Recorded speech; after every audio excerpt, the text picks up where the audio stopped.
Let's see how many we got. 1, 2, 3, 4, 5, 6, 7. Oh, people are moving around on me. 1, 2, 3, 4, 5, 6, 7. 7 or 8 so far. Not bad. How y'all holding up so far? Feel free to answer if you want. I'm still kind of waiting for more people to kind of trickle in.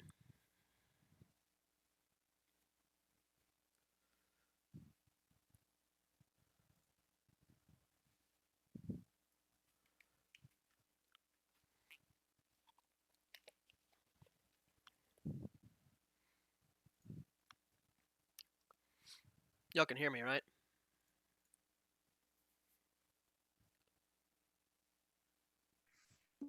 Yeah, we can. Perfect. Thank you.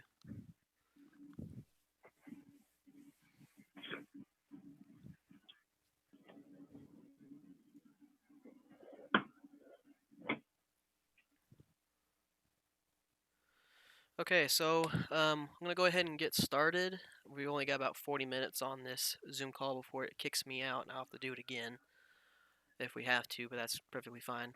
So we're gonna be going over Exam 3 review. We're gonna go over Chapter 7, 8, and 9. And if y'all have any questions, feel free to just turn your mic on and stop me mid-sentence if you have to ask a question. It's perfectly fine. If you send me something in the chat, once I start sharing my screen, I probably won't see it very easily. So if you have a microphone, that will be the easiest way for me to hear you. But other than that, we'll go ahead and get started, and I will start sharing my screen. And I'm already recording this, so as soon as we're done here, I will start posting it to our YouTube channel. So let's get started. Okay, let me know if y'all can see my screen. Mach you. What about Dash? Yeah.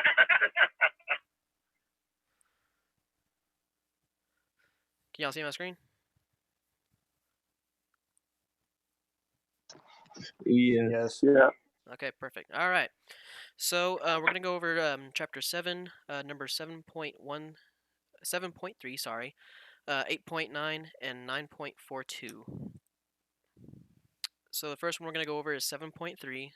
This is gonna be the diagram. I'm gonna go ahead and let y'all take a few seconds and quickly jot that down so you can kind of keep up with me. So basically, this is going to be a frame with a roller at A and a pin at D, given some force at B at some angle alpha. Thank you, iTunes. And so they ask us at angle alpha is 90 degrees, find the internal forces at point J. Point J being right here, 300 millimeters to the left of C. So we're going to go ahead and start the problem off by drawing our free body diagram. Which if you didn't draw that diagram, it's going to be the exact same thing here. So our free body diagram, we have our same frame, we have our reactions at D, we have a dy and a dx, and all I'm stating is that I have the typical coordinate plane of positive xy stated right here. That's just our standard positive coordinate plane. We have our roller at A, which if you have a roller, whatever its reaction is perpendicular to the surface that's contacting.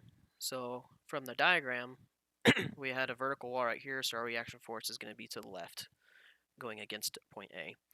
And they said at angle alpha is 90 degrees. So before, they had it going down from the horizontal at some angle alpha. So our force is still going to be going down, but now our alpha is 90 degrees, so it's going to be vertically down. So that becomes our free body diagram. Now on our dimensions, I kept it in millimeters. But when I did my actual sum of forces, I changed it to meters, so just watch out for that. So after drawing our free body diagram, we'll start off with our sum of forces. So we're going to do the first thing for the entire system. I'm going to zoom out so we can kind of see all of the system. So we're going to do sum of forces in the x. We have a negative ax going to the left, positive dx going to the right, and that's it. Two unknowns we can't solve. So we'll go to the next one. Sum of forces in the y. We have a positive dy and a negative 1.4 newtons because it's going down, equals 0. Well, now we can solve for dy. We get dy to be 1.4 kilonewtons. So now we still have the two unknowns from the x equation, so we need to take a moment. Our easiest way to take a moment is going to be about point D, which is the pin, because we have two unknowns. If we do a moment about there, it will take away the most unknowns. All we have left with is a single unknown here, easiest to solve. We're going to state that as positive counterclockwise about our moment D.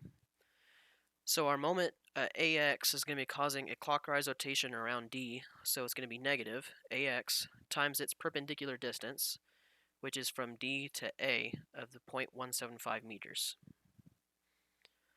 Now we have our 1.4 kilonewtons causing a moment about D. It's going counterclockwise, so it's going to be positive 1.4 kilonewtons times its perpendicular distance, which is going to be the 400 millimeters plus the 200 millimeters, so 0.6 millimeters equal to 0. Now we can solve for AX.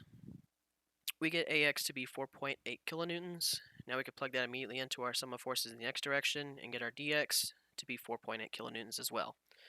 All of our directions that we stated from the Phi-Bi diagram came out positive, so that means our directions are what we assumed are correct, so we don't have to change anything. What we see here is what they're actually doing. So now that we have the entire system, we can go on to at point J. So when you look at point J, you need to take a cut at J. You can look at it from the left or you can look at it from the right. It doesn't matter which one you choose. The only difference is one way will be easier, one way will be harder. It just depends on what the system is. For this particular system, I chose to do it from the right just because I'm already going to know those two and I only have to worry about the shear, the moment, and the force, the opposing force and the force BC member to worry about. And because these dimensions are a lot more simpler, they're just straight up vertical and horizontal versus this one, how it'd be at an angle of the 200 millimeters and this 200 plus 175. So this one is going to be the easiest one to do. So we went ahead and drew our Phi-Bi diagram of joint C, at point C, sorry, of member CD in between J. So same thing as always, we do our reactions. We have dy and dx, which we already found, stated right here. Now when you do a cut, you're going to have a shear. Shear is always going to be either, depending on your system, it's going to be either vertically up or vertically down. Or if you had a cut that was instead horizontal, it would be to the left or right. Whichever way you have a cut, it's going to be perpendicular to whatever your beam or system is. You're going to have a moment when you do a cut like this. Don't worry too hard or don't stress too hard about what direction your moment's going to be. Just know that wherever your cut is, it's going to either be going up and to the right or up and to the left. It really doesn't make that big of a difference when your numbers come out. If it's negative, you assumed it the wrong direction, but it's perfectly fine. Then we're going to have our force at J going out to the left. That's because we're having a force being applied from member BC at J because of that 1.4 kilonewtons. So that's why we have that force. So now we have our Phi-Bi diagram of joint C and member CDJ. We can do our sum of forces. So our sum of forces in the x, we have a negative f plus dx equal to 0. We know dx, we can solve for f, which is equal to dx, which is 4.8 kilonewtons. That is to the left. Sum of forces in the y, we have dy, we know that one. We need to find our shear, solving that same thing. Our shear is equivalent to dy, which is 1.4 kilonewtons. Now we need to take a moment. So you can take a moment from D, or you can take a moment from J. All depends on what's going to be easier. If you take a moment about D, your shear is going to causing a moment, and then your moment's going to also be part of the moment equation. The reason why you're not going to do it from D is because if you had your numbers wrong, your shear is going to be wrong, and it's going to mess up your numbers. It's easier if you go ahead and pin it right here at J and take your moment about there. That way you have this moment being a part of the equation a little bit cleaner. So I took the moment about J, counterclockwise being positive. We have our moment, it's going clockwise, so it's negative. We have our dy, that's causing a counterclockwise rotation, so it's positive, times its perpendicular distance, so that's going to be the 0.3 meters. And we have our dx also causing a counterclockwise rotation, times its perpendicular distance, which is our 0.2 meters. Solving this equation for m, we get 1.38 kilonewton meters, and that's going clockwise from this right here because it came out positive, so we assumed our direction correctly. And so I know I went through that kind of fast, so if you have any questions, feel free to speak up. I'll do a slight pause, so I'll let y'all catch up. But that is the Chapter 7 problem that I have for y'all. It's a pretty straightforward problem. It's just a simple frame system. He's probably going to do something kind of close to this, where you have to find an internal point. That, or he's going to do a small truss. Since he already did that probably in exam 2 or something similar to it, he probably won't do a truss, but on the final he probably will. So does anybody have any questions? Yeah. I have a question. Oh, go ahead. Sorry. Whoever's first.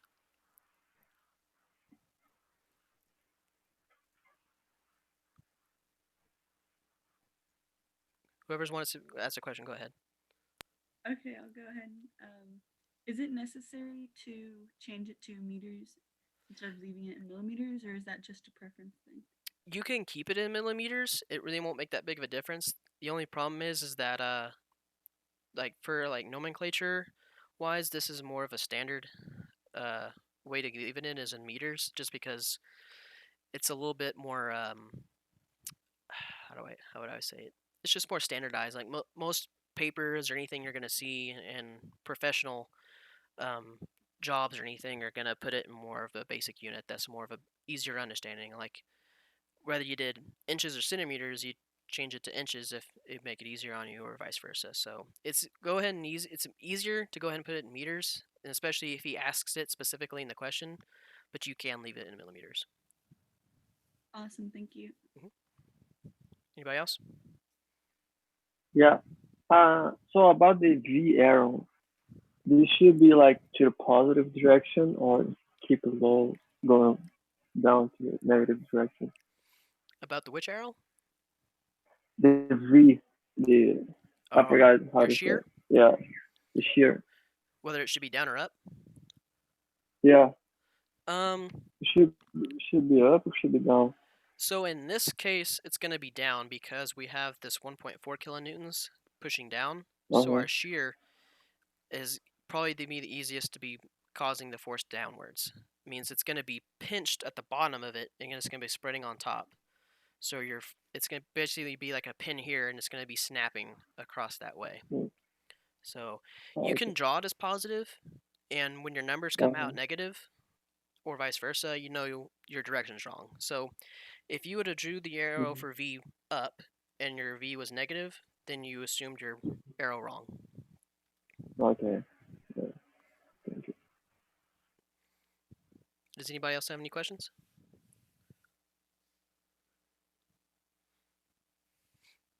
All right, I'll assume that as a no. We'll move on to the next question. So our next one is problem 8.9. Let me zoom out so you can see the kind of the diagram. This right here is the diagram. It's just a straight ramp with a square on it. So the problem gave us our coefficients of static and kinetic friction of 0.25 and 0.20. They have theta as 60 degrees, and they are asking us to find the smallest force P when A, to move up the rail, B, keep moving up, and C, prevent moving down. So with each case, it's going to use a different value of coefficient of friction. So if we look at the problem, we have this ramp. It's at 35 degrees from the horizontal. And our block is just our object. We have a force P at being pulled up and to the right at angle 60 degrees from the horizontal. Keep in mind this is from the horizontal, not from the ramp, so it might be different. And we have a vertical force 600 newtons going straight down. So first thing to do is draw the free body diagram. And I've got a lot of stuff written on here, so kind of keep with me. So this is the free body diagram. So if we have a force going up a ramp, and this is chapter 8 is about friction, we're going to have an equal opposite reaction of friction going the opposite way down the ramp. That is why it's going down and to the left. Any type of friction force that you're going to have is going to be opposing whatever force you're causing to the system. So if we have a force being pulled up and to the right, going up the ramp, then we're going to have a friction going down and to the left. That's the opposing force. Anytime you have friction, you're also going to have a force normal, usually because of gravity. In this case, they're not telling us to worry about gravity. They're only telling us to worry about 600 Newton force being pulled down from the vertical. So that's probably an assumption given by the problem of the combination of gravity and the weight of the box. But we're just going to state it as this force 600 newtons. So knowing our interior angles of 35 degrees from the horizontal, this 600 Newton force is going to be 35 degrees from the vertical. It's going to just be the same thing for interior angles. Now, the tricky part is I'm going to go ahead and restate our coordinate plane to be at that angle 35 degrees. So our coordinate plane is now, this 35 degree angle is now going to be our new axis for x, and this force normal is going to be our axis y. So, and the reason why I'm doing that is it makes these two normal force and friction forces a little bit straightforward to solve. We don't have to worry about angles on those. And now, since we already know these two angles, we can just readjust them. This one's already straightforward because we know it's interior angles, so it's at 35 degrees. And now our new angle alpha we need to find out from the new horizontal that we've been stated. So the easiest way to figure this out is, so now we have a 90 degree angle right here from the force normal and our horizontal axis. So if they gave us a 60 degrees from the horizontal and we move it, so now this angle would be 60 degrees and our resulting alpha angle will become 30 degrees. Before I go on, does anyone have any questions on how I got that?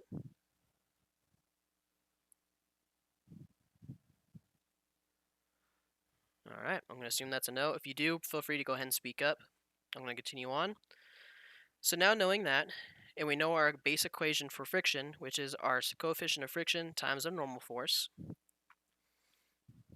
we will get to the sum of forces. I went ahead and did this little SOHCAHTOA trick with our triangle. That way I can kind of demonstrate and show you that when you change a angle of sine and cosine from the horizontal to the vertical, and how your associations with cosine and sine being with x and y will change. So, that being said, we'll look at our sum of forces in the x direction. Our sum of forces in the x direction, zoom out just a little bit so you can see it, we have our force P times the cosine, because we're looking in the x direction. This is our normal coordinate plane now at this angle 35 degrees.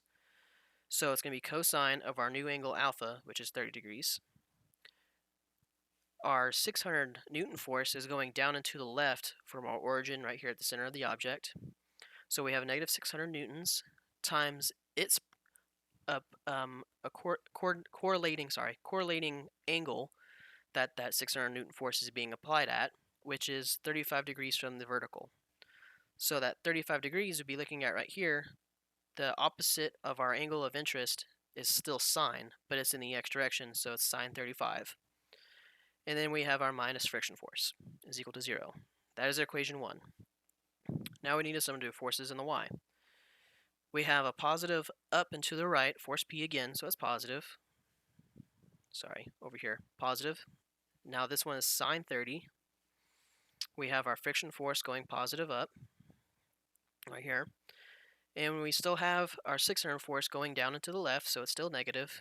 But now our sine or cosine associated with it is now cosine 35. If you look at it from right here, that would be the same thing in the y direction, our cosine. So it's cosine 35 is equal to 0. That is our equation 2. Now, with this kind of problem, we cannot take a moment because there's nothing to take a moment about. We have no dimensions. So we have basically three options. We can either solve the system of equations by substitution, elimination, or a matrix. You can do any one of these, whichever one's your preference. You just have to make sure you do your due diligence. I went ahead and did substitution and a matrix just to make sure I got them straight for both ways, just in case you need it. So if you want to do it in a matrix format, which I've had questions before of how a matrix, you can plug these in and make them kind of work. So on our matrix, we need to associate our same coefficients for our columns and our rows. So I started the first one with our force P. So whatever is associated with P is the coefficient, so cosine 30 in the first equation.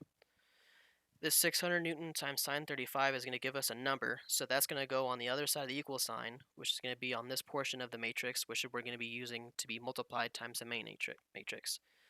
So the matrix format of this type is an AX equal B matrix. And all I'm doing is taking an inverse of it to get the matrix output. Now I take our second equation. We have our P sine 30 in the first column. Now we need to find, this is our number, this is still come as a number, so put it to the other side of the equal sign. And our f of n. Well, our f of n is not the same as f of f, so we need to get it in terms of f of f. So if you look at this equation up here, f of f is equal to mu f of n. Well, if we get to solve for f of n, divide by mu, we get f of f over mu. Now we have our matrix. It's a 2 by 2 times a 2 by 1. Do your inverse times matrix, or you can use RREF if you know how to do that. If you don't, feel free to ask me a question and I can show you at some later time. And you'll get your answers out that way. Or you can do it by substitution. So by substitution, you take one of the equations, solve for a one variable. So I did f of n, and now I'm going to take that and plug it into equation 1. I get this main equation. Now I need to get everything unknowns on one side and knowns on the other. So solving that down, I get P to be 600 times sine 35 plus 0.25 times 600 times cosine 35 all over cosine 30 plus 0.25 sine 30. I just plugged in my number for mu. I plugged in 0.25 because for part A, they ask us to at what amount of P to start moving the object. So that means we have to overcome the coefficient of static friction. That's what's keeping it still. So I used mu of s, which is 0.25. Solving that and plugging everything in, I get P to be 462 newtons. Now, if you look at the answer from the book, they get something a little bit higher than that, and the only thing I can guess is they either did something wrong or somewhere in the math I might have lost like a number, or my signs might be just a little off, because the books, they actually use the law of sines and cosines to answer this problem. But I felt like that was not a good way to show this problem's solution due to most of y'all probably not using law of sines and cosines. So I did it this way. Does anyone have any questions before I continue on to parts B and C?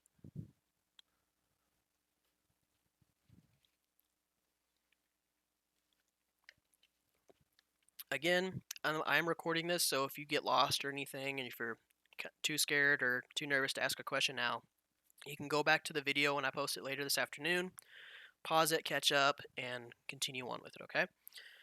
So that is the part A. Now we need to do part B. Part B asks us to find the amount P to keep the object moving. So we're going to use the exact same equation that we just used right here that we just solved for, but now our coefficient of friction is no longer 0.25, it's 0.20, because that is the kinetic portion. The kinetic portion of the coefficient of friction is what keeps it moving. So it's going to be typically less than the static, because now you already have a sense of momentum, so your static coefficient of friction is no longer needed, and your friction force becomes a little less. So solving that force for P, we get 458 newtons. Of course, when you come out to these solutions in the exam, he's not looking for your exact answer necessarily. He's looking for if you know how to do the work. So even if you get your number value wrong, you only count if you did all the work correctly, you'll lose maybe a point or two. So don't stress hard about getting the number exactly right. Just make sure you do your process correctly. For part C, they're asking us to keep the block from moving. So there's a difference. Now we're holding it up, so it's going to want down. So like the block was actually up here now. So now we have the force P, but we're holding it down. And so now the block wants to go, which is the red line, the block wants to go down. But we have our friction force that's going to be equal and opposite to our direction, which is going to be going up and to the right this time. That's going to be our only difference, as our friction force is now changed to the other direction because the box wants to go down the ramp rather than up the ramp. So doing the same thing, you get your sum of forces x and y. I did it by substitution. Again, I get down to my equation 600 sine 35 plus our static coefficient of friction, because that's what we're trying to overcome, or actually keep from overcoming. So we're going to use 0.25, 600 cosine 35 over cosine 30 minus 0.25 sine 35. Solving that one, we get P to be 298.6 newtons. So that is the amount of force that you have to hold onto the block to keep it from going down the ramp, having friction. And that one is the conclusion of Chapter 8 problem. Does anybody have any questions? Again, I know I'm going over this kind of quick, so don't be scared to ask questions. If not, it will be in the video, so you can pause it.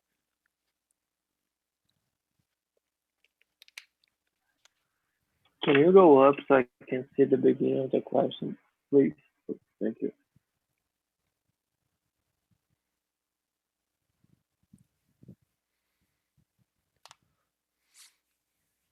Anybody else? Any questions?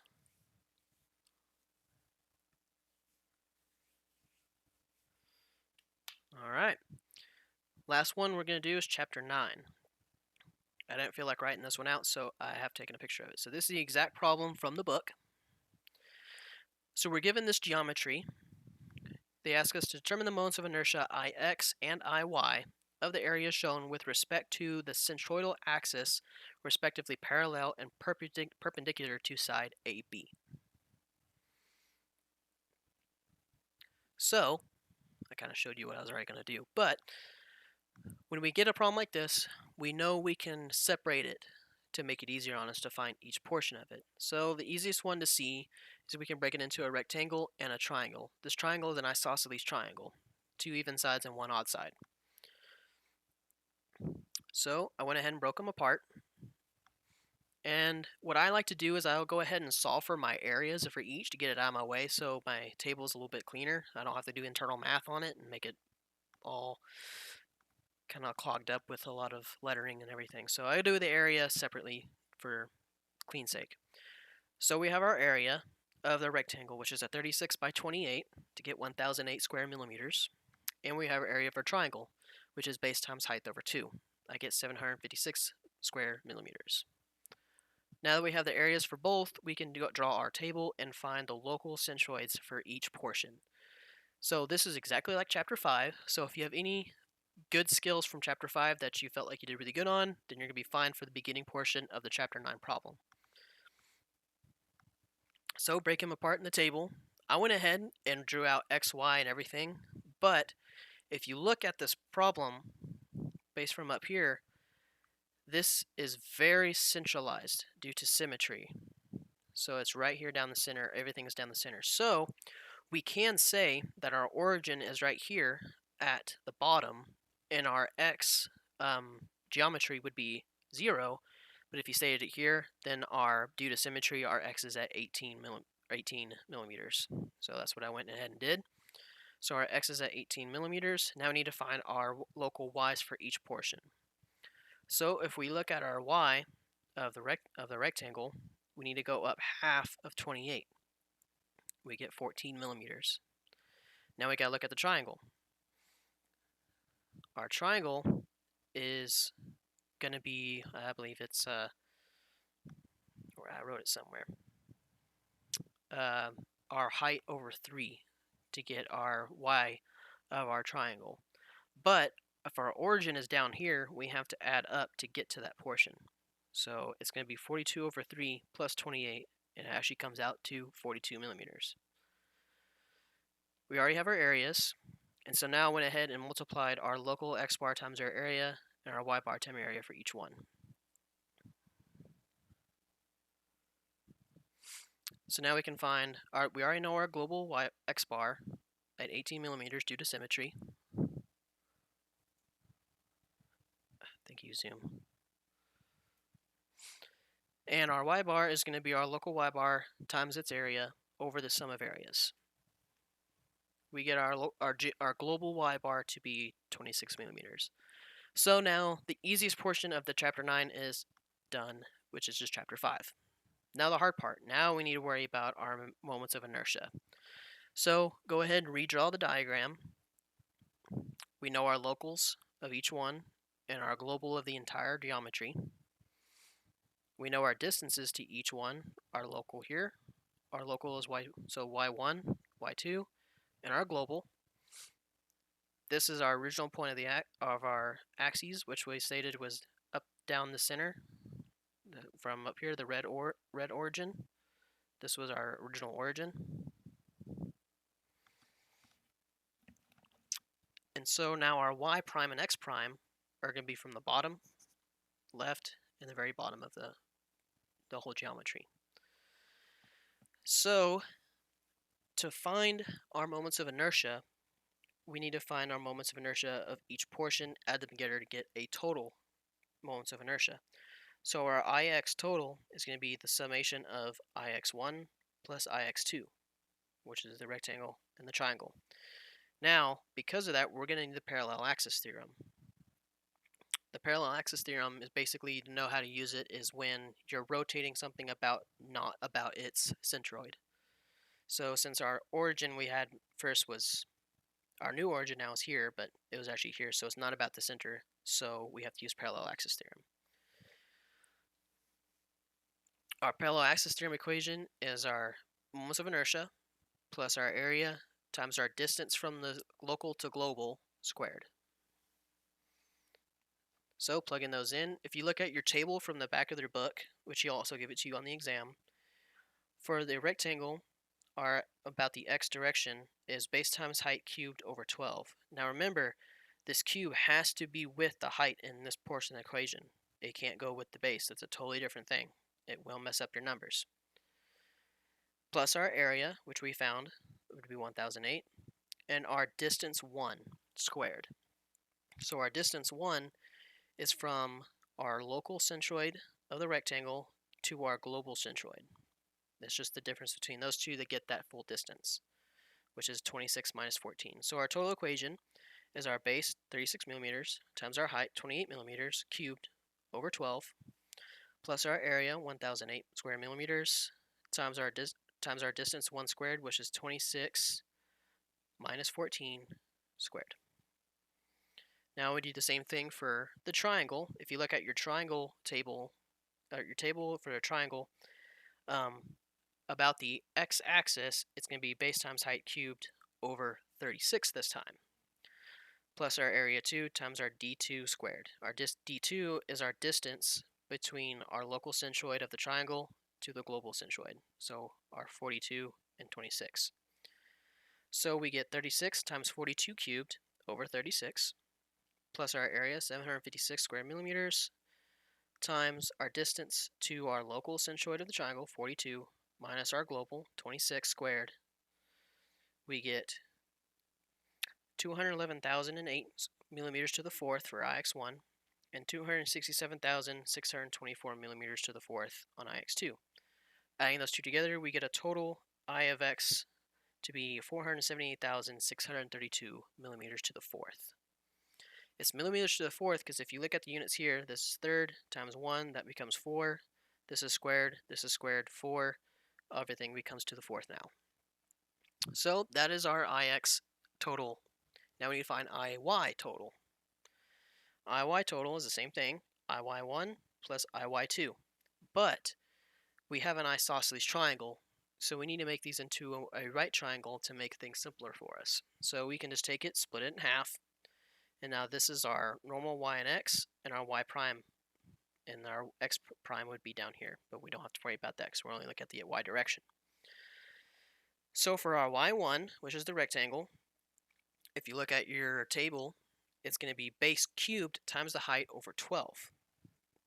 That's based off of the equation of the table. It's going to be Iy prime, I believe. So, and we don't need parallel axis theorem on this portion because now we're looking at about its center. Our y-axis is at the center. And this is just for the rectangle portion. So we get 36 cubed times 28 over 12. We get 108,864 millimeters to the fourth. Now we look at Iy2, which is the triangle. Now this portion is not rotating about its center because it's just off, like our global centroid is just a little bit down here. So it's not about the center, so we need parallel axis theorem. Now this equation is a little tricky because we have split it into 2, so we have to have a 2 out front. Our equation for moments of inertia about the y direction of a triangle is going to be base cubes times height over 36. Now, when you look at your table, it doesn't show this. So I actually had to do a little bit of research myself to get that equation because my book also didn't have it. So there's a good bet that on the test he will probably not ask you this question, at least for IOY. But for the sake of this problem, I went ahead and give it to you. Base cubed height over 36 plus our area 2, which is the triangle squared, plus times our distance y2 squared. Our distance y2 is our distance from here, from the center out to the left to get to the local centroid, which is 18 over 3, which is 6 millimeters. It comes right here, squared. Now we can find our total summation, add those two together, we get IY of t to be 149,688 millimeters to the fourth. And that is it for this problem. Does anyone have any questions on this one?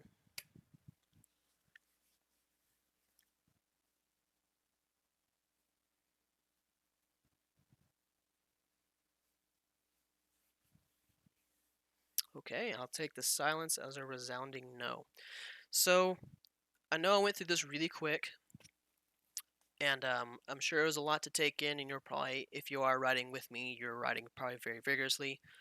Don't worry, I will post this recording that I'm recording it right now to YouTube. You can pause it, catch up, and if you have any questions, I'm here the remaining of the day. You can shoot me an email, shoot me a text, and I am free to answer you at any point. We can set up a Zoom call, we can FaceTime, it doesn't matter. I know exam 3 can be stressful and the final is going to be stressful, so please, if you feel like you are not ready or you're not well equipped, feel free to ask me any questions. I will help you. But other than that, that is it for the exam 3 review. I've got about 3 minutes left of my recording, so does anyone have any questions?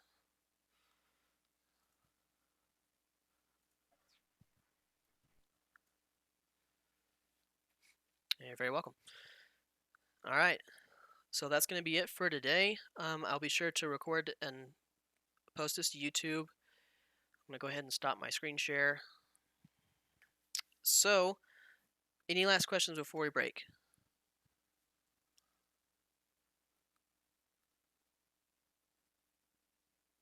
All right. Guys, thanks for coming, and I'll catch y'all later.